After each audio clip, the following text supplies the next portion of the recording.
सय्यदना मौलाना मुहम्मद बारिक सल्लल्लाहु अलैहि वसल्लम। अच्छा एक बार आप दुरूद पढ़ लो। अल्लाहुम्मा सल्ली अला सय्यदना मौलाना मुहम्मद बारिक वसल्लम। सलाम अलैका रसूलल्लाह या रसूलल्लाह सल्लल्लाहु अलैहि वसल्लम। एक मर्तबा प्यार से हाथ उठा के कहते या रसूलल्लाह या रसूलल्लाह या रसूलल्लाह।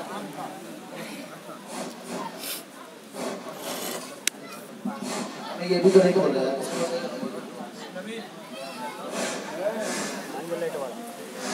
एक मर्तबा और हाथ उठा के कहते या रसूलल्लाह या रसूलल्लाह। एक बार सब लोग हाथ उठाइए मेरे साथ कहते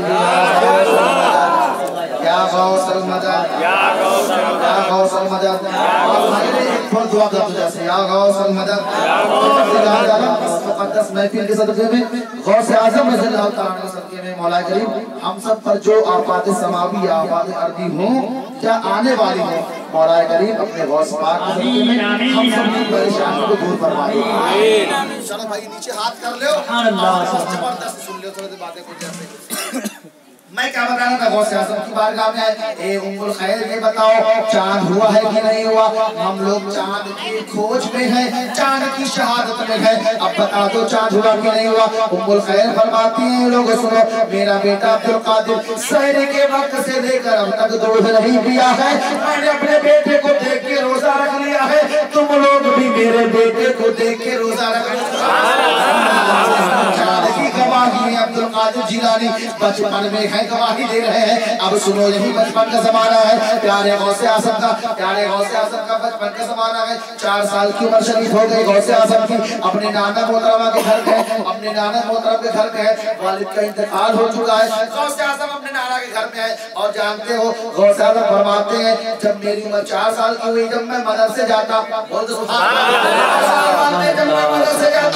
एक आवाज आती ऐ लोगों हट जाओ अल्लाह का वली जा रहा है। रास्ते में आवाज आती ए लोगों रास्ता छोड़ दो ये अल्लाह का वली जा रहा है। जब मदरसे में जाता आवाज आती ए तालिब इल्म जगह फैला कर दो जगह कुशादा कर दो अल्लाह का वली बैठने वाला अल्लाह का वली बैठने वाला है। गौसे पाक की याद मनाते हो ना बस सुनो कितना क्वालिटी वाला हमारा गौस है। बस जान लो कितना पावर वाला गौसे आज़म है। बताना मकसद ये है कि जिसकी याद मनाते हो उसको जानो तो पहले गौसे आज़म की उम्र 4.5 साल की हुई। प्यारे गौसे आज़म की एक हिकायत सुनो करामत सुनो बड़ी प्यारी करामत है बड़ी प्यारी करामत है। बस शर्त ये है बोलते रहना होगा थोड़ा बोलते रहना होगा। ज़बान खोलते रहो अपने ज़बान खोलते रहो लब से बोलते रहो सुभान अल्लाह की सलात है तुम्हारा भी काम होता रहे। गौसे आज़म की उम्र 4.5 साल हो गई। अपने नाना के घर तशरीफ फरमा में एक औरत आई गौसे पाक के नाना के पास। अब एक बात बताऊं मैं आपको बड़ी मार्के की बात है पॉइंट भी नोट करना ठीक है। आज लोग कहते हैं ना भाई गैरुल्लाह से मदद मांगना शिर्क है। गैरुल्लाह के पास मत जाओ मज़ारों पे मत जाओ चादर मत चढ़ाओ क़याम मत करो। अरे बेवकूफ यार मेरे भाई अगर मांगना मना होता तो अब्दुल्ला सौमई वक्त के बहुत बड़े अब्दाल थे। अब्दुल्ला सौमई वक्त के बहुत बड़े अब्दाल थे। मना करते थे गैरुल्लाह से मदद मांगना शिर्क है। जाओ सिर्फ अल्लाह से मांगो जो सिर्फ अल्लाह से मांगते हैं ना भाई डायरेक्ट अल्लाह से मांगते बहुत बड़का अल्लाह के पास जाने वाले डायरेक्ट। और बहुत ही ज्यादा फरमाते वाले वो फरमाते हैं अल्लाहुम्मा सल्ली अला सय्यिदना मुहम्मद सल्लल्लाहु अलैहि या रसूलल्लाह सल्लल्लाहु अलैहि वसल्लम इंशाअल्लाह। चलो शेर सुनाऊंगा अपना बिलास याद आ जाएगा इंशाअल्लाह रहमान। गौसे आज़म की बारगाह वाले गौसे आज़म ने कहा कि आप औरत आई कहती है हुजूर मांगती है कहती है हुजूर मेरे पास कोई औलाद नहीं है मुझे एक बेटा इनायत फरमा दो। सुभान अल्लाह अकीदा है देखो उस औरत बड़ी पाबंद औरत है। अभी ये बाहर के ज़माने में कितने साल हुए आए हुए यहाँ पे हिंदुस्तान में हमारे 75 ईयर्स ओल्ड यानी 75 साल हुए अभी उसको हिंदुस्तान में आए हुए वहाबियत को। 1935 से पहले वहाबी थे ही नहीं यार भाई पूरी दुनिया में वहाबी नहीं थे। 1935 से पहले पूरी दुनिया में कहीं वहाबी नहीं थे और 1935 से बाद पैदा हो गए। तो ये तारीफ है। कभी फिर से बुलाएंगे ना आप लोग, जलसा करेंगे, फिर से बुलाएंगे, फिर तवारीफ सुनाऊंगा उनकी। अभी उनका नाम लेके मैं अपने ज़हन को गंदा नहीं करना चाहता, आप लोगों को भी गंदा नहीं करना चाहता। एक मरतबा कह दो या रसूल अल्लाह। वो आप मांगने आए हुजूर मेरे पास कोई औलाद नहीं है, औलाद है फरमा दो।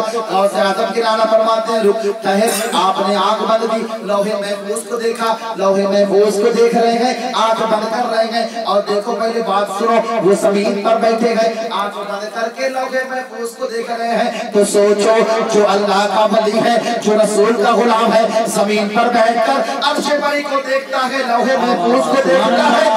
नबी जो तमाम अंबिया का सरदार है, हम सब का सरदार है, वो नबी जमीन पर बैठकर अगर रब का दीदार कर ले तो कौन सी बड़ी बात है। कोई ताकत नहीं है, नबी में कोई ताकत नहीं है। अरे बेवकूफ, अगर ताकत नहीं है तो देख अल्लाह के वली के बारगाह में वो औरत आती है, कहती है हुजूर मेरे पास कोई औलाद नहीं है, औलाद दे दो। अल्लाह का वो मुकद्दस वली है, आंख बंद करता है, देखता है लौहे महफूज पर, आंख खोलता है, कहते हैं ए औरत तेरी किस्मत में कोई औलाद नहीं, तेरी किस्मत में कोई औलाद नहीं, जाओ। औरत ने सोचा भाई अल्लाह के वली है, अवदाद है वक्त के, औताद है वक्त के। अरे मैं नहीं आ रहा हूँ, मैं बाहर जा रही है और रोते रोते गौसे आज़म दरवाजे के बाहर है, रोता हुआ देखा गौसे पाक ने। अब सोचो कैसे गौसे पाक ने उस औरत के रोने को बर्दाश्त कर पाते जो इतने रब के करीब हो, जो इतने रब के करीब हो, जो अल्लाह के बहुत प्यारे हबीब हो, जो अल्लाह के बहुत प्यारे हबीब हो। गौसे आज़म से वो रोना देखा ना गया। आपने फरमाया तू रोती क्यों है, तू रोती क्यों है। वो औरत कहती है ए बेटा मैं क्या बताऊं तुमको, तुम्हारे नाना के पास गई थी, तुम्हारे बताने लायक बात नहीं। गौसे ने फरमाया अरे एक बार बता के देख, एक बार बता के देख। औरत कहती बेटा मैं आपको क्या बताऊं, आप कुछ नहीं कर पाओगे। आपने फरमाया तुम एक बार तो बता के देख, मैं तेरे आंसू देख नहीं सकता। सुभान अल्लाह। अभी बचपन वाली बात बता रहा हूँ, बचपन वाली नहीं, बचपन वाली बात बताऊं उछल उछल जाओगे। अभी बचपन वाली सुनो, पहले बचपन वाली बचपन वाली उछलाता हूँ। गौसलों के फरमाते हैं अच्छा बात तो बता क्या परेशानी है तुझे। वो औरत कहती है मैं आपके नाना के पास आई थी, मुझे कोई औलाद नहीं है, मैं आपके नाना से मांगने आई थी कि कोई औलाद दे दो।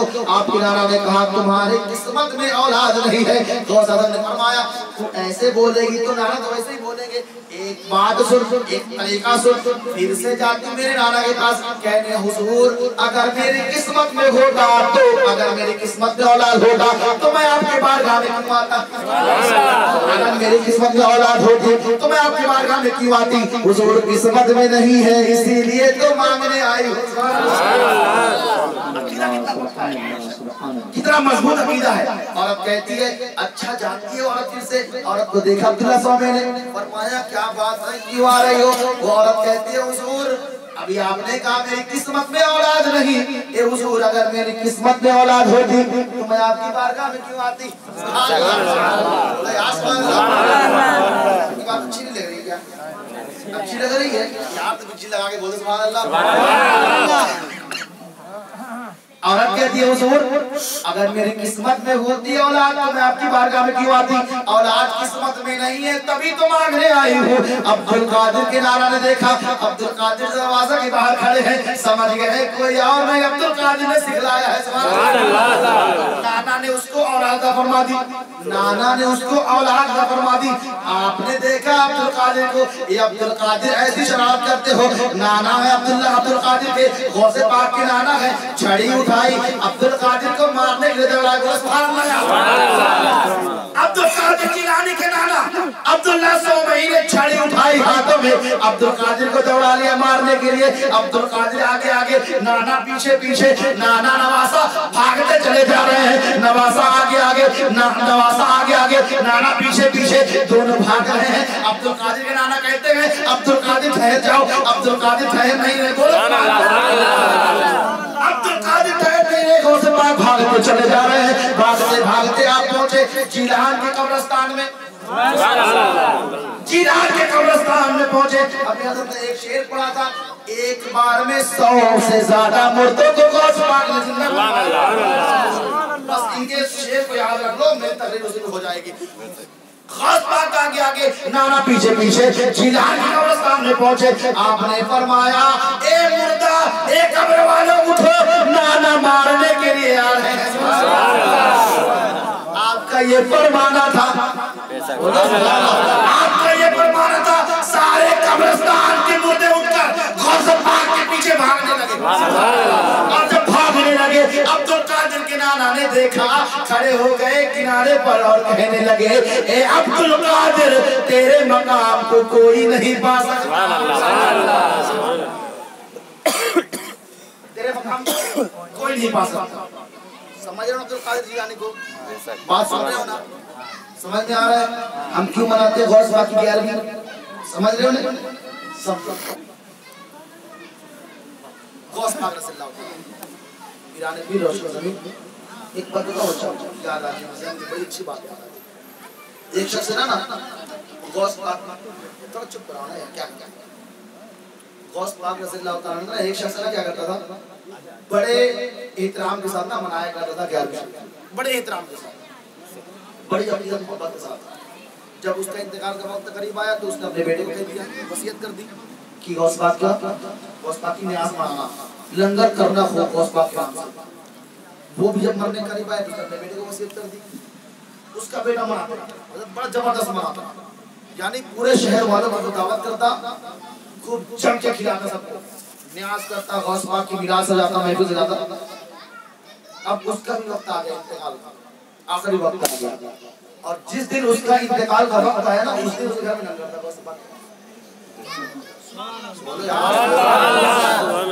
जिस दिन उसका वक्त आया ना, उस दिन उस मतलब करीब आया कि जाने वाले हैं यहाँ से दुनिया से, उस दिन उसके घर में लंगर थी गौस पाक। अब लंगर भी बन रहा है, तैयार हो रहा है, मामला चल रहा है। यार मर्ज़ आलम में इंतकाल था, मर्ज़ आलम में था इंतकाल था। अब घर वाले परेशान हो गए, भाई कैसा किया जाए, मेहमान भी आने शुरू हो गए हैं, लोग भी आने शुरू हो गए, लंगर का टाइम भी हो गया है, गौसे आज़म की न्याज़ भी होने बाकी है, कैसे किया जाए। तो उसका जो बेटा था बड़ा और दिमाग लगाया, उसने कहा एक काम करो, अब्बा के लाश को एक कमरे में बंद कर दो और किसी पर जाहिर नहीं कर दो कि हमारे घर में कोई मौत हो गई, किसी पर जाहिर होने मत दो। आशिक हो गया, दिल में गौस की मोहब्बत है, सारी दुनिया की मोहब्बत बेकार है, राइट ना। अपने बाप की लाश को उसने अंदर कमरे में बंद किया, सारे घर वालों को समझाया कि किसी पर जाहिर मत होने देना। जब तक लंगर चलता है, शाम तक हमारे यहाँ लंगर होता है, लंगर करते रहेंगे। शाम के बाद अपने बाप की तहज़ीर तकरीम करेंगे, दफनाएंगे इनको। बहरहाल लंगर शुरू हो गया, लोग लंगर खा रहे हैं, आ रहे हैं, जा रहे हैं।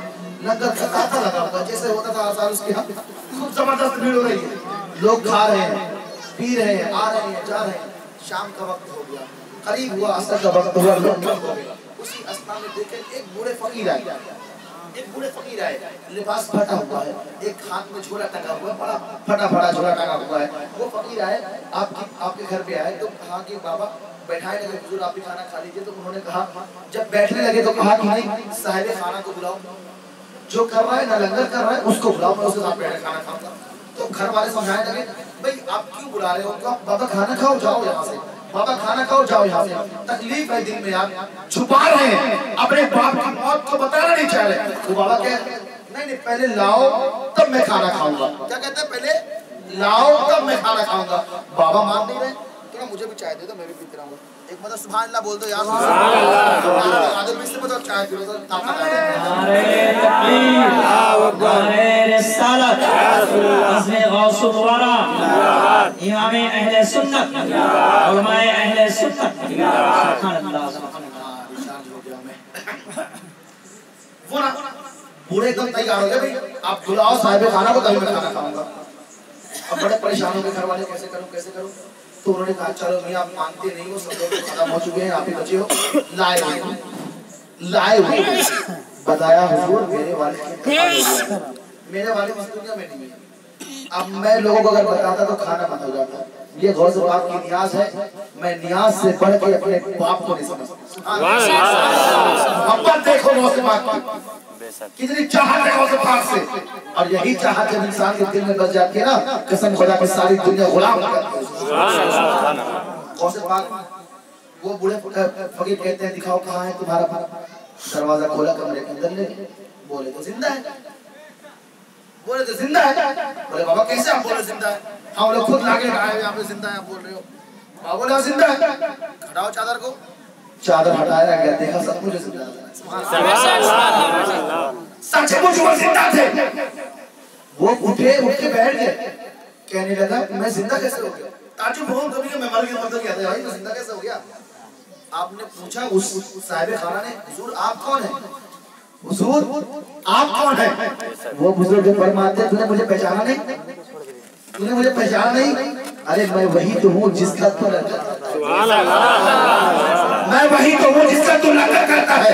यानी अब्दुल कादिर गिलानी नहीं तो हुजूर आप आ गए मेरी मेराज में। इसलिए कहते हैं निगाहे वली में वो तासीर देखी, निगाहे वली में वो तासीर देखी, बदलती हजारों की गौस पाक का बचपन का जमाना सुन लो। एक वाकया और सुन लो, बड़ा प्यारा वाकया है। गौस पाक का बचपन का जमाना है। गौस पाक मदरसे से आए, प्यारे गौस पाक मदरसे से आए, मदरसे से आए, अपनी माँ के गोद में बैठ गए। अपनी माँ के गोद में बैठे, छोटे से माँ से प्यार करने लगे। कभी अपने माँ के कानों को छूते, कभी अपने माँ के गाल को छूते, प्यार कर रहे अपने माँ से। प्यारी माँ भी अपने बेटे से प्यार कर रही है। प्यार करते करते अब्दुल कादिर जिलानी फरमाते हैं, ए अम्मी जान आप मेरा आप पर एक बहुत बड़ा एहसान है। 4 साल की उम्र है, 4 साल की उम्र है। बेटा कह रहा अपनी वालदा से, ए अम्मी जान मेरा बहुत बड़ा एहसान आप पर है। अब्दुल कादिर की वालदा उम्मुल खैर पाक फरमाती है, बेटा अब्दुल कादिर तुम अभी 4 साल के हो, मुझ पर क्या एहसान कर सकते हो? कोई 4 साल का बेटा आप एहसान कर सकता है क्या? हमारा बेटा 4 साल का हो, 5 साल का हो, 10 साल का हो, हम पर एहसान कर सकता है? नहीं कर सकता। मैं तो छोटा है, अभी क्या करेगा? हमसे खा लेके खाता है, हमारे गोद में खेलता है, हम पर क्या असर करेगा? गौस आज़म की माँ भी ताजुब के हुई, कहती है बेटा अब्दुल कादिर बता दो क्या एहसान है तुम्हारा मुझ पर? अब्दुल कादिर फरमाते हैं अम्मी जान एक वक्त था मैं आपके शिकम में था, एक वक्त था मैं आपके शिकम में था। एक फकीर आपके दरवाजे पर मांगने आया था और गौसे पाक के घर का ये मामूल था कि जो भी गौसे पाक के घर पे आता था खाली हाथ न जाता। फरमाती है हाँ बेटा मांगने आया था, आपने फरमाया अम्मी जान आपने उसको कुछ देना चाहा था, घर से दरवाजे को बाहर निकाला, घर से हाथ बाहर निकाला था, आपने फरमाया हाँ बेटा घर से हाथ को बाहर निकाला था, आपने फरमाया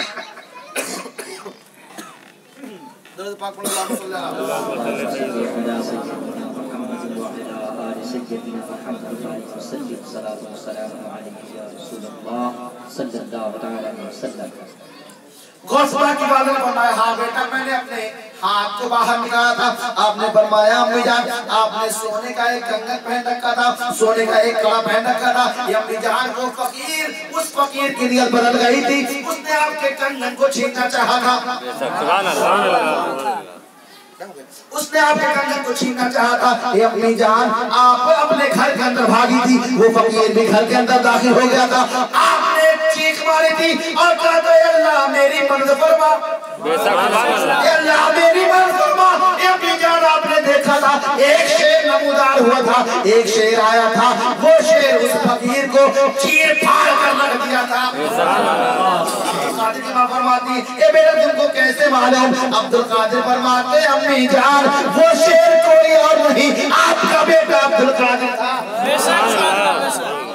अम्मी जान कोई और नहीं आपका बेटा अब्दुल कादिर था। हमें अब्दुल कादिर सोचो बचपन में ये मकाम है तो जवानी में क्या आलम रहा होगा, और जब जवानी में आलम वो रहा होगा तो सोचो जो सारी कायनात का मुख्तार है, जो मालिक कौन मकाम है, जो शहंशाह अरब व अजम है, जो सैयद अंबिया है, उसका मकाम क्या होगा? इसलिए मैं कहता हूँ कि जब उनके गदा भर देते हैं शाहान ज़माना की झोली। स्लो गए, भूख लग गई, इतना भी स्लो मोशन नहीं है भाई, बोल दो बचन के प्यार से थोड़ा से जाओ। जब उनके गदा भर देते हैं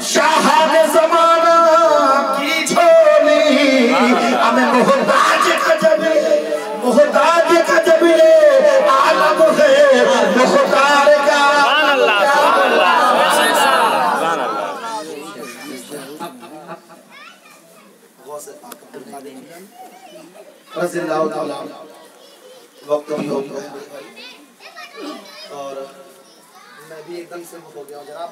फिर से आपको जरूर आपकी बात पूरी करूँगा। मैं भी एकदम डिस्चार्ज हो गया हूँ।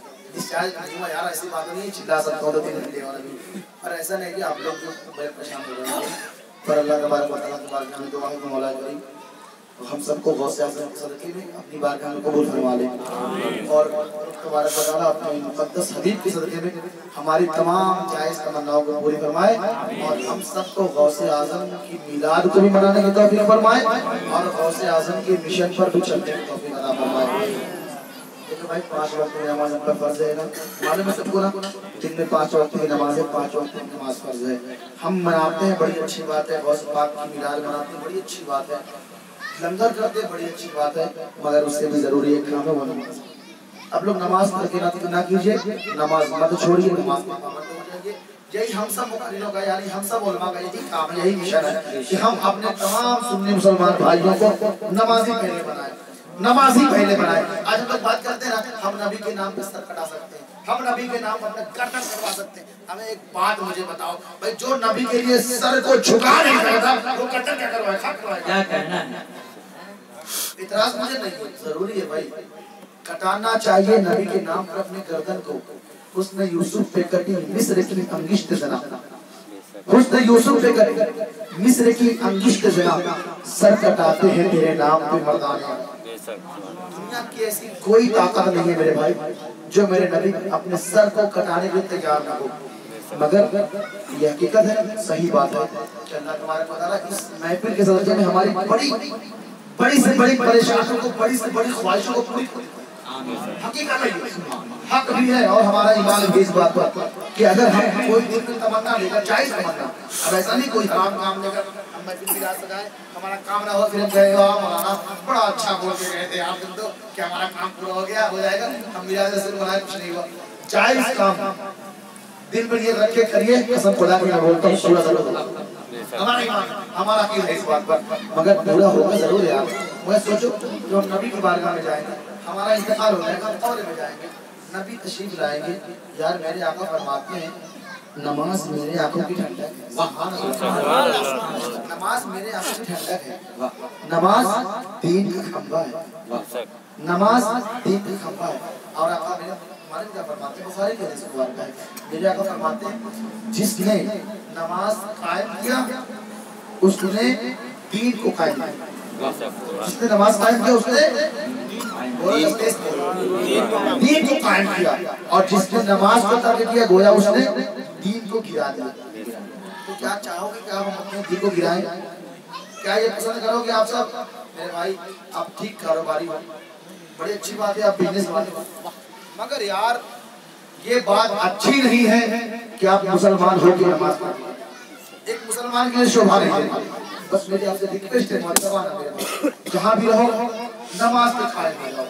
अपनी जिंदगी अच्छी बनाना चाहते हो, पोजीशन अगर अच्छी बनाना चाहते हो, और देखो एक बात बताऊं मैं आपको, बड़ी काम की बात है आ गई है, और मौला अली कौल भी है, मौला अली फरमाते हैं आप अगर किसी के घर बार बार जाओ ना तो बेइज्जती होती है, आप अगर किसी घर बार बार जाओ तो बेइज्जती होती है। एक बार जाओगे, 2 बार जाओगे, आप लोग क्यों आते हो, तीसरा बार जाओगे फिर बात इसलिए आ रहा है, चौथी बार जाओगे और बात बढ़ जाएगी। एक घर ऐसा है जहाँ जितनी बार जाओगे उतनी, एक घर ऐसा है जितनी बार आप उस घर में जाओगे उतनी इज्जत आपकी बढ़ेगी, उतना मकाम आपका बढ़ेगा। लोगों ने पूछा ये अली वो घर कौन सा है जहाँ बार बार जाने से इज्जत बढ़ती है? मौला अली फरमाते हैं वो मस्जिद है। मौला अली फरमाते हैं वो घर मस्जिद है, वो रब का घर है जहाँ जितनी बार जाओगे इज्जत बढ़ती चली जाएगी, इज्जत पूरा हो जाएगी। और एक बात मौला अली फरमाते हैं कि मुझे जन्नत में बैठना अच्छा नहीं, मौला अली फरमाते हैं मुझे जन्नत में बैठना अच्छा नहीं, क्योंकि जन्नत में बैठूंगा तो मेरा दिल खुश होगा, और मुझे मस्जिद में बैठना ज्यादा अच्छा है, ज्यादा पसंदीदा है। क्यों?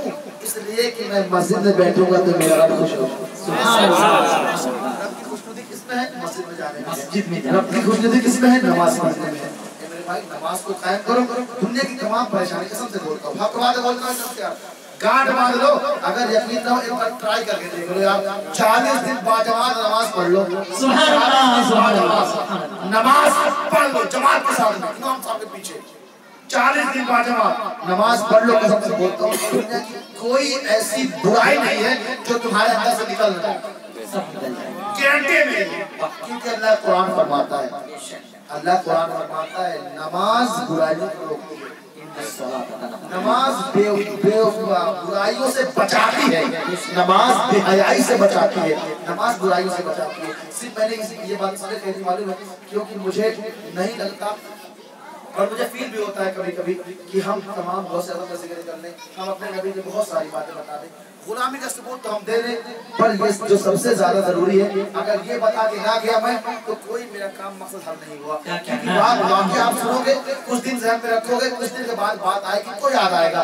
मौलाना ने ऐसा वाकया बताया था, चलो कोई बात नहीं, गौस पाक है हमारे, हम उनके मुरीद, हम चाहने वाले हैं, हम चाहेंगे जरूर, मगर सबसे ज्यादा अहम ये है हम नमाज को तरजीह दें, मिलाद रसूल सजाएं, गौस पाक की मिलाद बनाएं, गौस पाक का लंगर बनाएं, सारी दुनिया में सुरखरुई पाएं इंशाअल्लाह रहमान। फिर वक्त मिला कभी जिंदगी में इंशाअल्लाह बातें बहुत सारी बताऊंगा मैं आपको, और ऐसी ऐसी बात तो मैंने आपको बता दी होगी, जिंदगी आपको सुनाना होगा और याद भी रखेंगे, गारंटी है इस बात को। बस अल्लाह की जो बारगाह में दुआ है कि मौला करीम हम सबको सच्चा और पक्का नमाज़ी बना दे, अपने नबी का सच्चा गुलाम बना दे। प्यारे जब निज़ाम आलम बिगड़ चुका था, कायनात में शिर्क और कुफ्र का दबदबा छा गया था, औरतों को, बेसहारों को, बेवाओं को जिंदा दरगोर किया जाने लगा, बच्चियों को जिंदा जमीन में गाड़ा जाने लगा, तमाम सबने चीख चीख कर रब की बारगाह में दुआ की थी, ए परवरदिगार आलम कोई अपना मसीहा भेज दे, ए रब्बे कदीर कोई ऐसा अपना नायब भेज दे जो इन बातिल परस्तों की धज्जियां उड़ा दे, ए मौला करीम कोई एक ऐसा अपना रसूल भेज दे जो इन बातिल ताकतों की धज्जियां को मरोड़ कर रख दे। मौला करीम की बारगाह में दुआ कबूल हुई, परवरदिगार आलम ने अपना सच्चा अपना सच्चा अच्छा पक्का सबसे सोना, सबसे निराला, सबसे अच्छा रसूल को इस दुनिया में भेजा। सारी चीजों में सजर शजर हजर ने बहरो बर ने शमशम ने अपने नबी पर दरूद सलाम पढ़ा था। आइए हम सब भी झूम झूम कर खड़े होकर अपने नबी पर सलाम पढ़ें। अस्सलाम वालेकुम व रहमतुल्लाहि व बरकातहू।